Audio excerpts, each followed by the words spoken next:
Una de las claves de la sostenibilidad es convertir los residuos en recursos. En este capítulo veremos qué tipos de áridos reciclados podemos obtener a partir de los residuos de la construcción y de la demolición.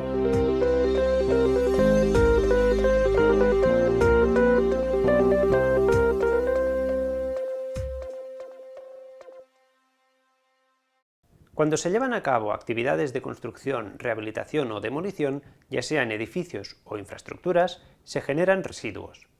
Para reducir el impacto ambiental de la construcción es interesante convertir estos residuos en recursos. Una parte importante de estos residuos será hormigón, mortero, piedra natural y elementos cerámicos, materiales que se pueden reciclar para convertirse en áridos reciclados. En el caso de las infraestructuras también nos podemos encontrar asfalto, y en la mayoría de casos nos encontraremos con impropios que quedan mezclados con los otros materiales. Estos impropios suelen ser madera, yeso, plásticos, metales, vidrios o incluso elementos textiles. Los impropios suponen un problema para la creación de los áridos reciclados, porque casi siempre acabarán reduciendo su durabilidad y resistencia.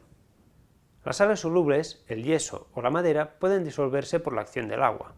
Si por ejemplo se hace un terraplén con áridos reciclados que tienen una parte importante de estos elementos, nos encontraremos que con el paso del tiempo se pierde la estabilidad de este terraplén. A partir de la proporción de cada material se definen las diferentes categorías de áridos reciclados. Áridos reciclados de hormigón. Se suma el contenido de hormigón y piedra natural porque se considera que son muy similares y deben representar más del 90% del peso total. Debe haber menos de un 10% de elementos cerámicos, menos de un 5% de asfalto y menos de un 1% de impropios. Si hay menos del 90% de hormigón y piedra natural, pero se mantiene por encima del 70%, diremos que son áridos mixtos de hormigón.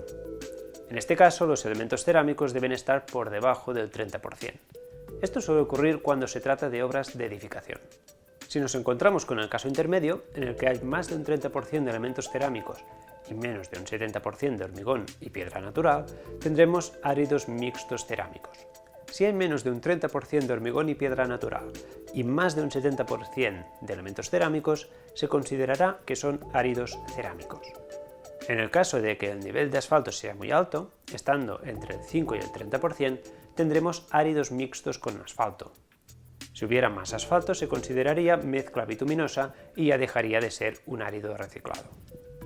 Lo más interesante sería tener muchos áridos reciclados de hormigón y de cerámicos, porque para crear áridos mixtos es tan sencillo como crear áridos de diferentes materiales, y en cambio separar los materiales es mucho más difícil. Desafortunadamente, la mayoría de áridos reciclados que se generan en España son mixtos por el bajo nivel de separación que se suele hacer en la obra.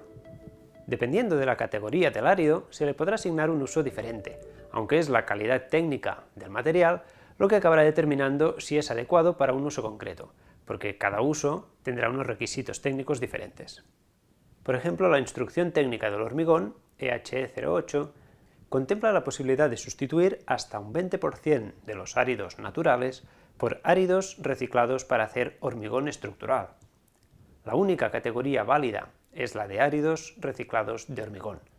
No se aceptan los áridos reciclados mixtos de hormigón o cualquiera de las otras categorías. Pero hay que tener en cuenta que, por el hecho de tener áridos de esta categoría, no significa que necesariamente sean válidos, dependerá de la calidad técnica del material. Para tener claro cómo deben ser los áridos según el uso que se les quiera dar, podéis consultar la Guía Española de Áridos Reciclados procedentes de los residuos de la construcción y la demolición. Las plantas productoras de áridos reciclados procedentes de residuos de la construcción y la demolición se encargan de triturar y clasificar los materiales para poder vender posteriormente los áridos reciclados. En el caso de grandes demoliciones, a veces se utiliza una planta móvil que se sitúa al lado de la obra. Así se facilita la utilización de los áridos en la propia obra y se ahorra el transporte de material. En estas plantas se puede hacer una cierta selección de los materiales para mejorar la calidad de los áridos, pero estos procesos son limitados. No pueden hacer una selección exhaustiva de los diferentes materiales si les llega todo mezclado. Separar correctamente los residuos en la obra permite disponer de recursos que son más fáciles de usar en el futuro. En el caso de Cataluña, el decreto 89/2010 ya obliga a separar la fracción pétrea y la no pétrea. También es obligatorio separar las siguientes fracciones: el hormigón cuando se prevé que se generen más de 80 toneladas. Los ladrillos, tejas y cerámicos cuando se superen las 40 toneladas. Metales cuando sean más de 2 toneladas. Madera cuando sea más de 1 tonelada. Y plástico, papel y cartón cuando sea más de media tonelada. A veces resulta imposible separar perfectamente los materiales en la obra si se trata de la demolición de elementos constructivos que ya los mezclan, como ocurre con los ladrillos y el yeso. Es por ello que al construir nuevos edificios o hacer rehabilitaciones, uno de los aspectos que se deben tener en cuenta es facilitar el futuro reciclaje de todos estos elementos. En la base de datos de productos de la Agenda de la Construcción Sostenible podéis encontrar áridos reciclados. Consulta los impactos ambientales con el sistema DAP-C.